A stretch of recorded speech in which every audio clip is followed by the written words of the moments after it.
आणि महापालिकेसाठी अर्ज माघारी घेण्याच्या आजच्या शेवटच्या दिवशी तिथे गोंधळ राडे पाहायला मिळत असताना इकडे मुंबईच्या शिवसेना भवनामध्ये मात्र एक ऐतिहासिक चित्र शिवसैनिकांना आणि मनसैनिकांना पाहायला मिळालं। हे चित्र होतं उद्धव ठाकरेंचे सुपुत्र आदित्य ठाकरे आणि राज ठाकरेंचे पुत्र अमित ठाकरे यांच्या एकीचं।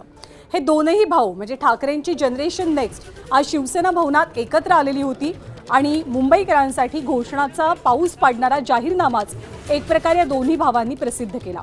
आदित्य ठाकरे अमित ठाकरेंनी शिवसेना भवनामध्ये आज सर्व उमेदवारांसोबत संवाद साधला। या जाहीरनाम्यामध्ये मुंबईकरांना कर सवलत देण्याचं आश्वासन मिळतंय। मुंबईत 500 चौरस फुटांपर्यंत मालमत्ता कर माफ आहे।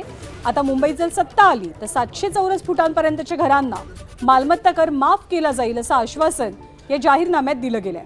सोबतच लाडकी बहीण योजनेच्या पार्श्वभूमीवर मुंबईतल्या घरकाम करणाऱ्या महिलांना 1500 रुपये स्वाभिमान निधी देण्याची घोषणा सुद्धा ठाकरेंच्या जनरेशन नेक्स्टने केली आहे।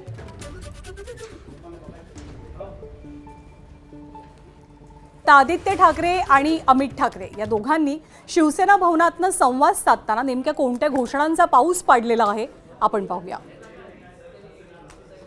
बाजूनी जी आपली मुंबई लुटली जाते कुठेतरी मुंबईकरांना मोकळा श्वास करांमध्ये पण मिळाला पाहिजे।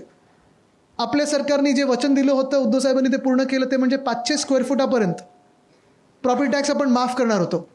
पण मला वाटतं आज आपण ठराव केला पाहिजे इथे की जेव्हा आपलं सरकार बनेल तेव्हा 700 स्क्वेअर फुटापर्यंत जी घरे आहेत त्याचा मालमत्ता कर रद्द करून टाकायचा आहे।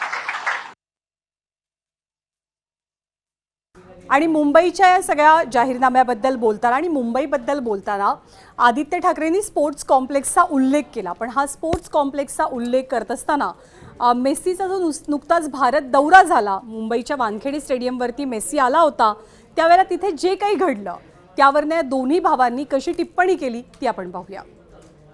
आपण असं ठरवलेलं की मोठे स्पोर्ट्स कॉम्प्लेक्स ठीक आहे आपण करू, ईस्ट कोस्टवर करू, सगळीकडे करू, पण प्रत्येक वॉर्डात आपल्याला मिनी स्पोर्ट्स कॉम्प्लेक्स करायला लागतील, बहुउद्देशीय स्पोर्ट्स कॉम्प्लेक्स करायला लागतील। म्हणजे तुम्ही पिकल बॉल पण खेळू शकता, तुम्ही बॅडमिंटन खेळू शकता, बास्केटबॉल खेळू शकता, ते करू।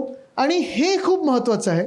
मुंबईत अनेक आता म्युझिक कॉन्सर्ट्स व्हायला लागलेत, स्पोर्ट्स इव्हेंट्स होतात। आत्ता पण मेसी मेसी मेसी तुम्ही गोंधळ पाहिला असेल तो काय होता। मी गेलो नाही सेल्फी काढायला पण च्युइंगम खात।